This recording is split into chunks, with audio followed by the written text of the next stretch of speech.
Actual में हम बेटा जो चैप्टर शुरू किया हुआ था वो था magnetism and matter.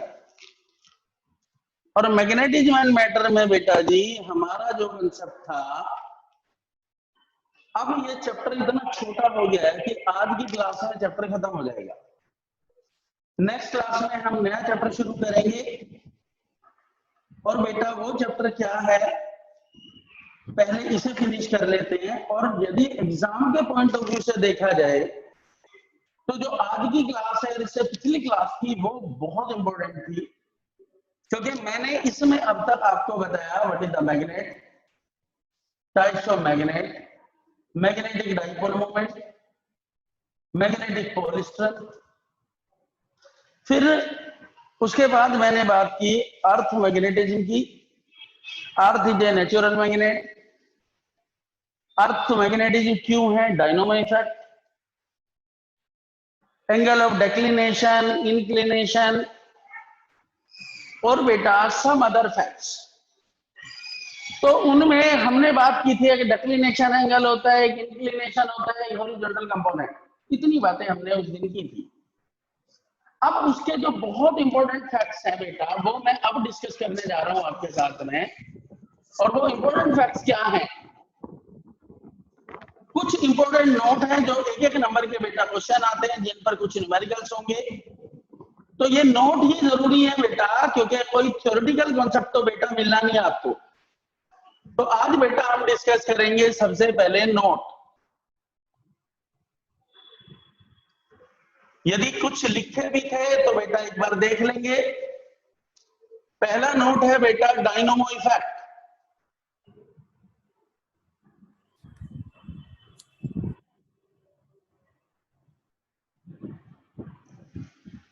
A process in which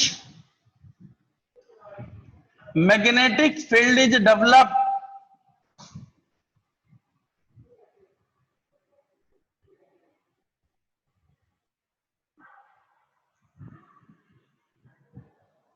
due to current generated by the rotation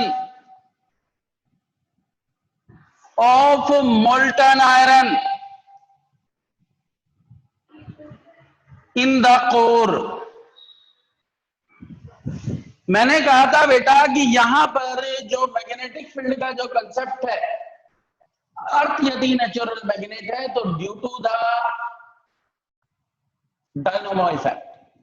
और डायनामो इफेक्ट क्या है, एक प्रोसेस है जिसमें मैग्नेटिक फील्ड डेवलप होता है ड्यू टू द करंट, और करंट प्रोड्यूस होती है या जनरेट होती है ड्यू टू द रिवॉल्यूशन और the rotation of the core in the rotation of the molten iron in the core.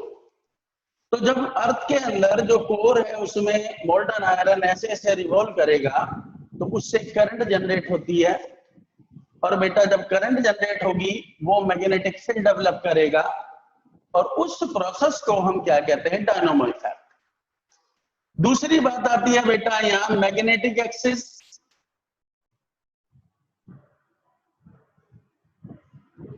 A line passing through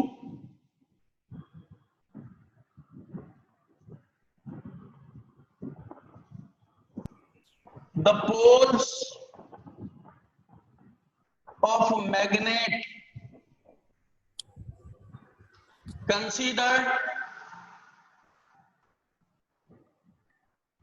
inside the earth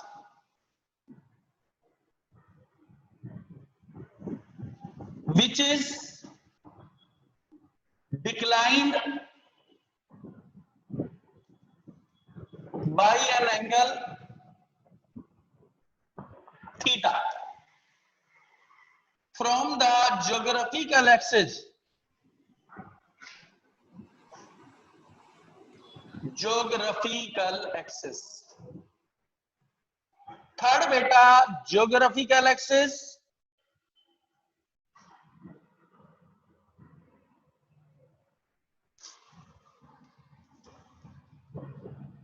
a line passing through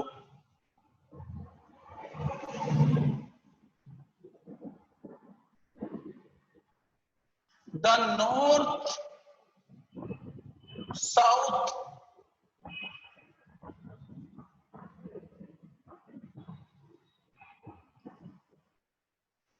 of the geographical dimension.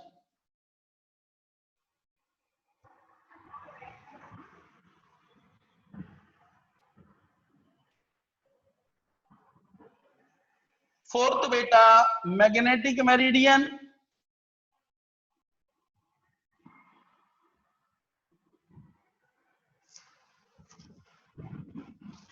axis perpendicular to the magnetic axis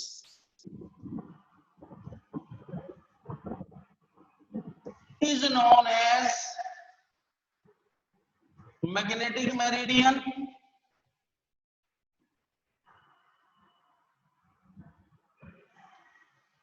ये बेटा क्या होता है magnetic meridian.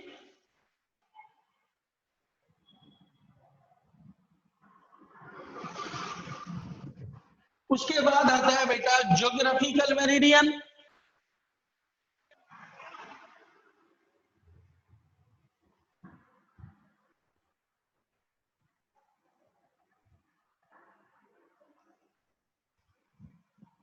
An axis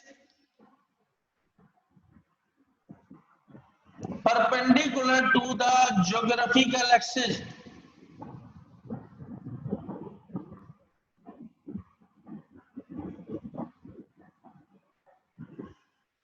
is known as geographical meridian.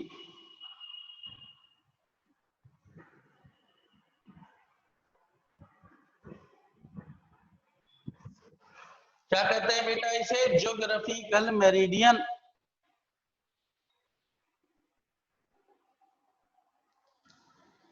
तो dynamo effect एक number में बेटा बहुत पूछा जाता है।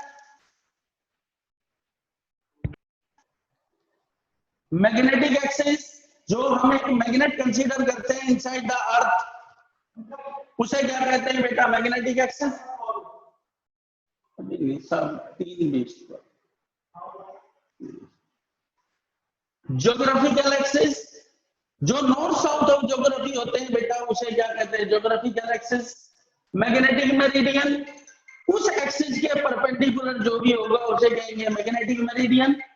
और एक बेटा ज्योग्राफिकल मेरिडियन, ज्योग्राफिकल एक्सिस के परपेंडिकुलर जो भी एक लाइन कंसीडर करेंगे उसे क्या कहते हैं? Geographical meridian. अभी बेटा कुछ और कॉन्सेप्ट्स हैं।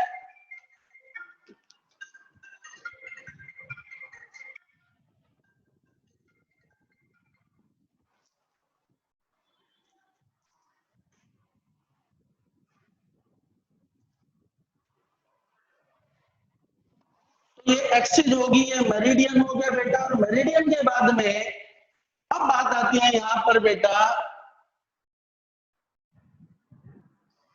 सबसे पहले isodynamic lines.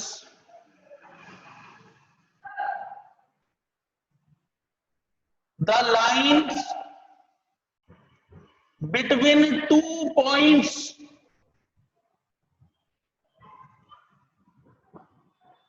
on the horizontal component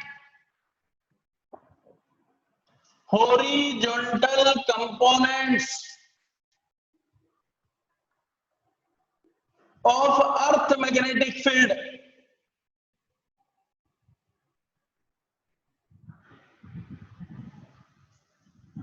are known as isodynamic। बेटा ये सब क्वेश्चंस आते हैं अर्थ मैग्नेटिज्म में। कुछ कॉन्सेप्ट ऐसे हैं जो आप एनसीईआरटी में नहीं देखेंगे। सब बेटा क्वेश्चंस आए हुए हैं, इसलिए सबको इकट्ठा नोट में लिखा। दूसरा होता है बेटा, ये नंबर जो भी था आप देख लेना। फिर आता iso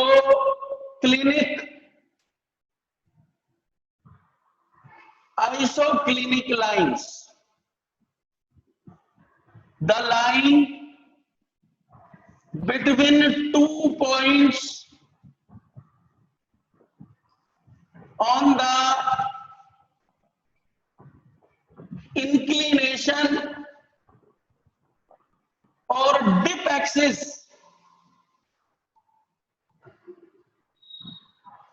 are known as isoclinic.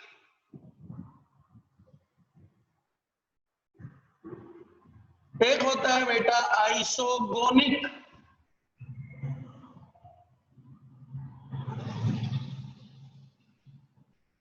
The line between 2 points on the declination axis are known as isogonic axis या लाइंस। सीधी सी बात है बेटा, 2 पॉइंट को जोड़ के लाइन बनती है। यदि वो 2 पॉइंट हॉरिजॉन्टल कंपोनेंट पर है तो आइसोडायनामिक। यदि वो 2 पॉइंट जिन्हें आपने ज्वाइन किया है वो यदि डिप एक्सिस पर है तो आइसोक्लिनिक, और यदि वो 2 पॉइंट डिक्लिनेशन एक्सिस पर है तो उसे कहते हैं आइसोगोनिक। ये बेटा 3 तरह की लाइंस होती हैं। When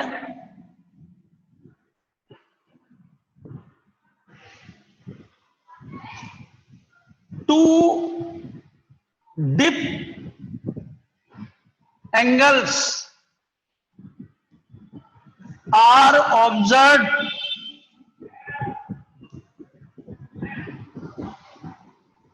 from the magnetic meridian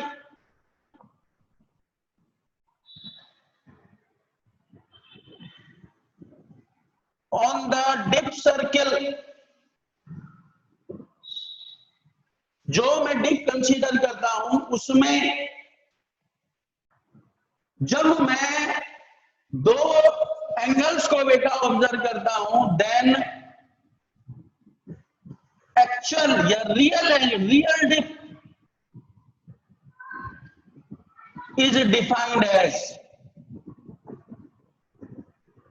मैंने कहा था हम अर्थ पर डिफरेंट लोकेशंस पर हैं। एक पर्टिकुलर डिप एक्सिस होगी या मैग्नेटिक मेरिडियन होगा। उस मैग्नेटिक मेरिडियन से एक किसी पर्सन ने डिप एंगल मेजर किया, दूसरे ने दूसरा ऑब्जर्व किया या मेजर किया, तो उनका जो रियल होगा, रियल डिप का जो मेजरमेंट है वो बेटा cot square delta 1 plus cot square delta 2। Delta 1 delta 2 are the observed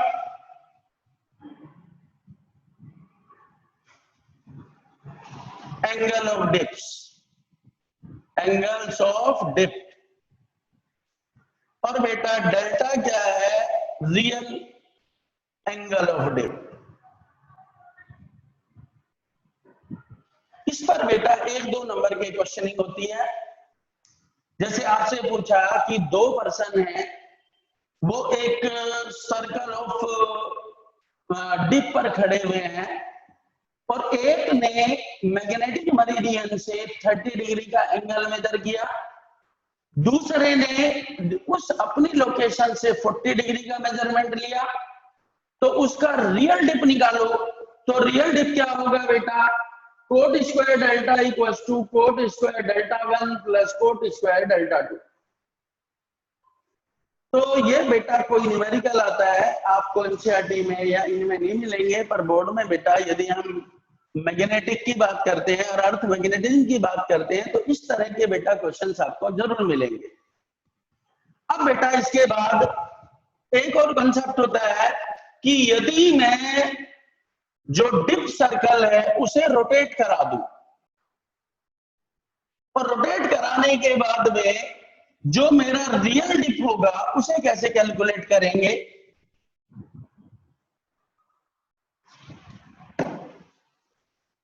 next point है बेटा, when a dip circle is rotated by an angle theta and observation of depth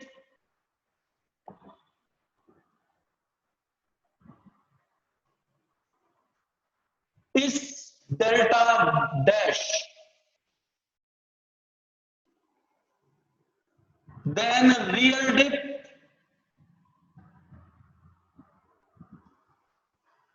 tan delta equals to tan delta dash sec theta.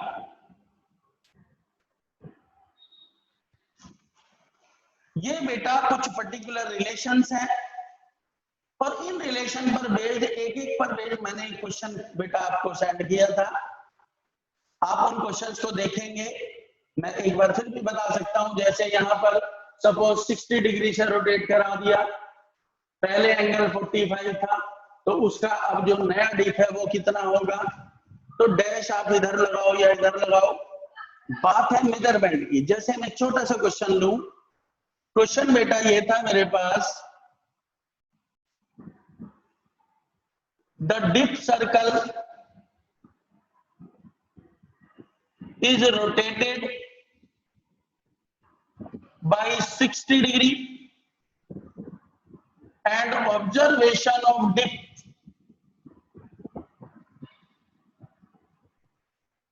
becomes 45 degree. Find the real depth.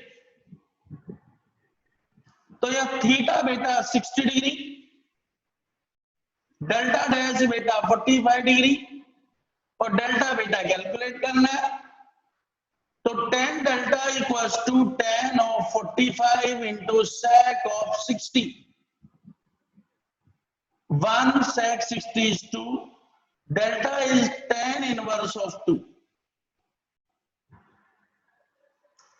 ऐसे इससे पहले एक बेटा question था और उस क्वेश्चन में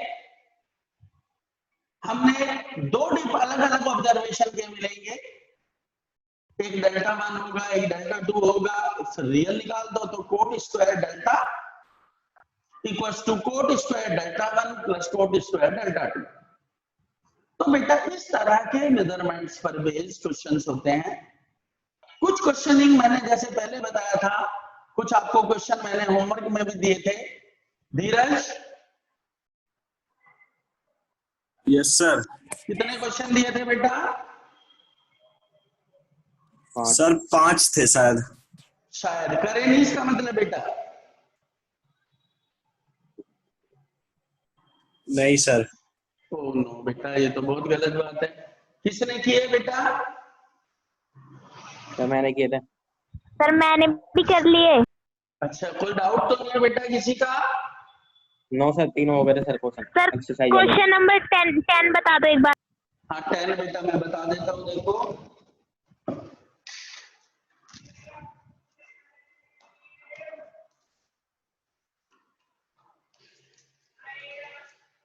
आज ये बेटा चैप्टर खत्म हो जाएगा, लेकिन जो कॉन्सेप्ट चल रहे हैं वो तो बेटा क्लियर हो पहले। A magnetic needle free to rotate in the vertical plane parallel to the magnetic meridian has its node tip pointed down 27 degree with the horizontal। तो ये dip angle हो गया बेटा। The horizontal component of earth magnetic field is 0.35 goes determine the magnitude of the earth magnetic field at the place। तो बेटा H horizontal component होता है BE cos of delta, H दिया है 0.35 गोस और बेटा BE और cos 22, तो BE इक्वल्स टू हो गया 0.35 अपॉन cos 22 और इतने बेटा cos 22 की वैल्यू बेटा। अंडरस्टूड है? या तो आप कैलकुलेटर से, और यदि पेपर में आएगा तो बेटा इसकी वैल्यू देगा आपको। रितिका? हाँ सर ठीक है, ऐसी किया है। हाँ सर ऐसी किया है मैंने, वो मैं सोच रही थी मैंने गलत तो नहीं कर। नहीं नहीं बेटा, गलत कैसे कर सकते हो आप? अब बेटा जी, ये तो कुछ इंपॉर्टेंट फैक्ट्स थे जो एक एक नंबर के बेटा आपको याद रखने हैं। अब मेरे पास दो चीजें बची। एक तो आपका बचा है solenoid as a bar magnet, कि सोलिनॉइड एक बार मैग्नेट की तरह कैसे बिहेव करता है। 3 नंबर का थ्योरेटिकल क्वेश्चन 100% आएगा बेटा। एक दूसरा है कि जो आप मैग्नेट बनाते हो बेटा, उन मैग्नेट को बनाते हुए उसकी स्ट्रेंथ को कैसे चेंज कर सकते हो, तो उसका प्रोसेस क्या है। मैंने पहले भी आपसे बात की थी कि जब भी किसी मटेरियल को मैग्नेट में कन्वर्ट करना होता है तो हमारा मेन कॉज होता है या हमारा मेन प्रोसेस होता है कि उसके अंदर जितने भी इलेक्ट्रॉन्स हैं वो उनका मोशन यूनिडायरेक्शनल होना चाहिए। अब उन्हीं मटेरियल्स को मैग्नेट में कन्वर्ट किया जा सकता है जिनमें ऑलरेडी इस तरह की एबिलिटीज थी। पहले से कोई भी मैग्नेट है उसे और ज्यादा मैग्नेटाइज किया जा सकता है। यदि वो कम है उसे इंक्रीज तो किया जा सकता है, पर जिसमें इस तरह की एबिलिटी नहीं है उसे बेटा आप डेवलप नहीं कर सकते। मैं कॉपर लूं और मैं कहूं कॉपर से आप जो है एक परमानेंट मैग्नेट जनरेट कर दो, बना दो, सर पॉसिबल ही नहीं है। उसमें उस तरह की प्रॉपर्टीज तो होनी चाहिए। हर मटेरियल किसी दूसरे में तभी कन्वर्ट हो सकता है जब में उस तरह की कुछ प्रॉपर्टीज हो। तो अब यदि मेरे पास एक ऐसा मटेरियल है जिसके अंदर मैग्नेटिक कैरेक्टरिस्टिक हैं, तो इसमें बेटा 4 प्रोसेस से उसे गुजरना पड़ेगा। उस मटेरियल को मैग्नेटाइज करने का जो प्रोसेस है उसे कहते हैं इंटेंसिटी ऑफ मैग्नेटाइजेशन। वो कितना मैग्नेटाइज हुआ उसे कहते हैं बेटा मैग्नेटाइजिंग फोर्स। उसका रेस्पॉन्स कैसा था उसे कहते हैं बेटा मैग्नेटिक इंडक्शन। और उनका रेशो क्या था या एफिशिएंसी क्या थी उसे कहते हैं मैग्नेटिक ससेप्टेबिलिटी। Magnetic susceptibility. जैसे मैं आपको इस टॉपिक के लिए जो भी प्रोसेस एग्जांपल कुछ भी सिखा रहा हूं वो intensity of magnetisation.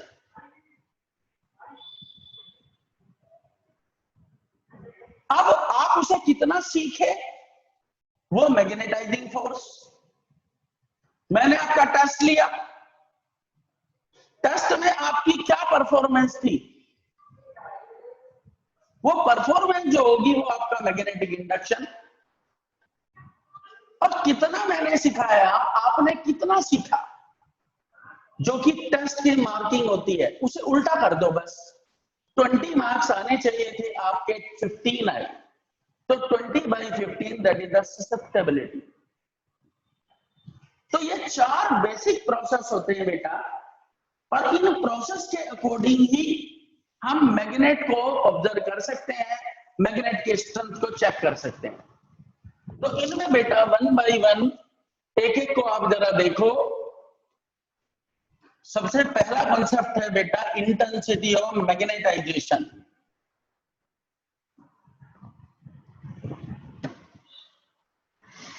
Intensity of magnetisation.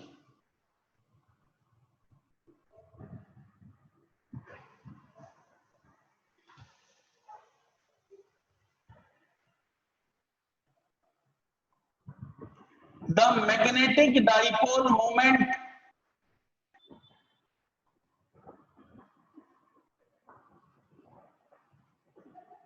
of the magnet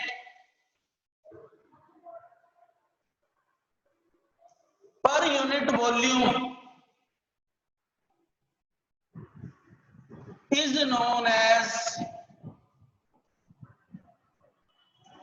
intensity of magnetization.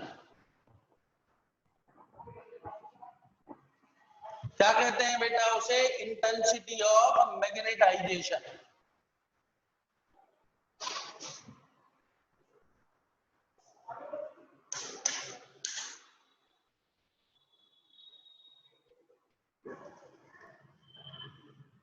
तो बेटा इट इज वेक्टर क्वांटिटी,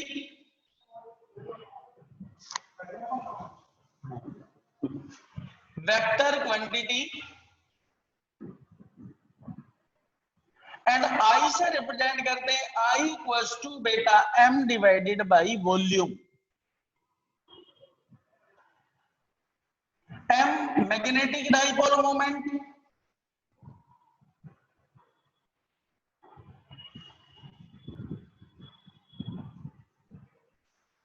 और वॉल्यूम बेटा वॉल्यूम होता है 2l इंटू बी। 2l क्या है? Length of the magnet,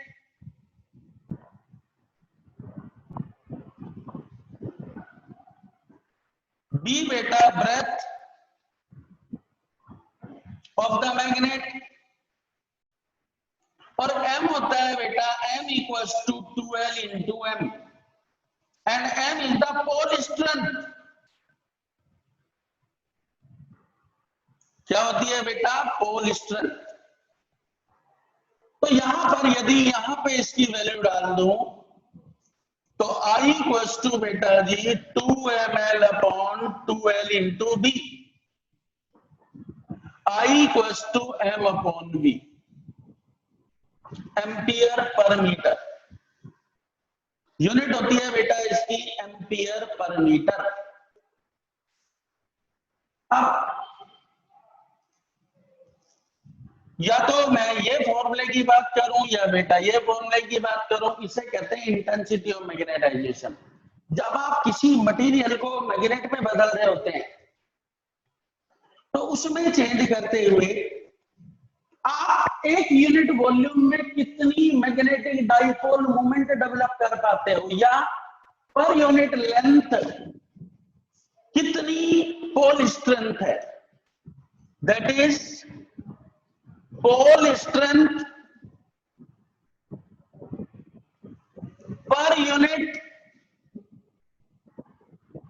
length of the magnet by which it is magnetized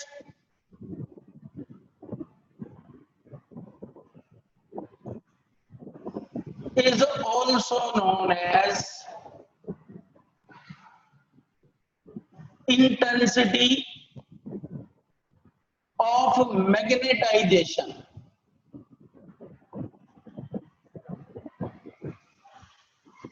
आपको किसी पर्टिकुलर एनर्जी से जब बेटा लिबरेट किया जाता है, जब आपको एनर्जी प्रोवाइड की जाती है और वही एनर्जी आप किसी वर्क को करने में जब क्या करते हैं, स्पेंड करते हैं, वो है आपकी इंटेंसिटी ऑफ मैग्नेटाइजेशन। तो इंटेंसिटी ऑफ मैग्नेटाइजेशन सिचुएशन एक मटेरियल को जिससे मैग्नेटाइज किया जाता है। मैं आपको एक टॉपिक बता रहा हूं, मैंने पहले इसके थ्रू बताया, मैंने फिर आपको पोल स्ट्रेंथ की बात की, मैंने एक बार ये डेफिनेशन दी, एक बार ये डेफिनेशन दी, मैंने आपके एग्जाम से कंसर्न बात की। कोई टॉपिक था, किसी चीज को आपको सीखना है, सिखाने के लिए कोई एक्सपेरिमेंट किया जाता है, थ्योरेटिकल कोई एग्जांपल, जो भी वो इंप्लीमेंट करते हैं वो सब इंटेंसिटी ऑफ मैग्नेटाइजेशन की तरह होती है। दूसरा आता है बेटा फिर यहाँ पर मैग्नेटाइजिंग फोर्स। किसी को दिक्कत? अंजलि? No sir. अब बेटा फिर आता है magnetising force.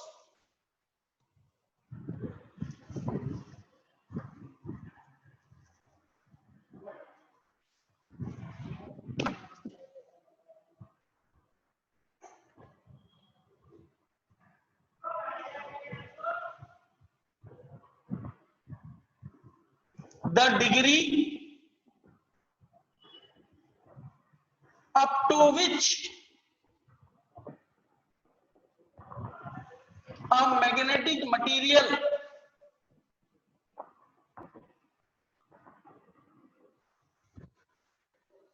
is magnetized.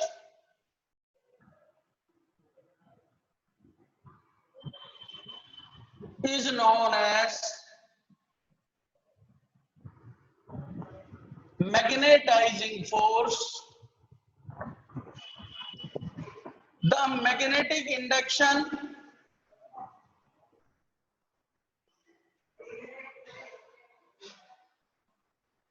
is directly proportional to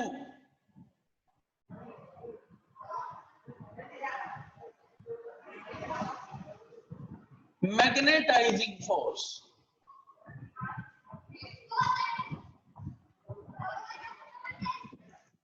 बेटा जितना आप सीखेंगे उतना ही तो एक्सप्लेन कर सकते हो। आप मेरे से फिजिक्स की बात करो, आप मेरे से 4 घंटे 10 घंटे 50 घंटे लगातार फिजिक्स की बात करते रहो, तो सर मैंने पढ़ा हुआ था पहले से, मेरी मास्टर डिग्री थी, मैंने बहुत सारी फिजिक्स पढ़ी है, तो मैं आपको वो चीजें बताता रहूंगा। अब आप कहने लगे नहीं सर आप तो हमें 2 घंटे बायो पढ़ाओ। सर मैं कह रहा हूं आधा घंटा बायो नहीं पढ़ा सकता, क्योंकि सर मैंने बायो को कभी पढ़ा ही नहीं था, मैं उस तरह से मैग्नेटाइज ही नहीं हुआ। आप कहे केमिस्ट्री पढ़ाओ 2-4 घंटे निकाल सकता हूं जितनी मैंने पढ़ी थी। मैथमेटिक्स पढ़ाओ 15-20-50 घंटे निकाल सकता हूं, क्योंकि मैथमेटिक्स भी मैंने पढ़ा था। अब एक बच्चा कहने लगा चलो छोड़ो सर आप हिस्ट्री पढ़ाओ। सर मतलब ही नहीं है, 1-2 घंटा जबरदस्ती निकाला जा सकता है। मींस आपको जिस तरह से मैग्नेटाइज किया गया था उसी तरह का तो रिस्पॉन्स दोगे। 6ठी क्लास का बच्चा था, 12वीं का सवाल पूछने लगो, चुप ही बैठा रहेगा ना, क्योंकि पहले उसे वो पढ़ानी तो दो आप। तो कोई भी एग्जाम, कोई भी परफॉर्मेंस, जो कि इंडक्शन एक परफॉर्मेंस है, वो बेटा तभी मिलेगी जब आपको उस तरह से मैग्नेटाइज किया जाएगा। तो सिंपल से 3 प्रोसेस थे। मैं आपको जो पढ़ा रहा हूं, जो एग्जांपल दे रहा हूं, वो इंटेंसिटी ऑफ मैग्नेटाइजेशन था। आप उसे कितना सीख रहे हो, वो मैग्नेटाइजिंग फोर्स था, और जितना सीखोगे उतना ही रिस्पॉन्स आएगा, और वो रिस्पॉन्स क्या है? मैग्नेटाइजिंग फोर्स है, जो मैग्नेटिक इंडक्शन है। सॉरी, तो यहां पर एक बेटा जो कॉन्सेप्ट है वो एक दूसरे से कंसर्न है। तो यहां पर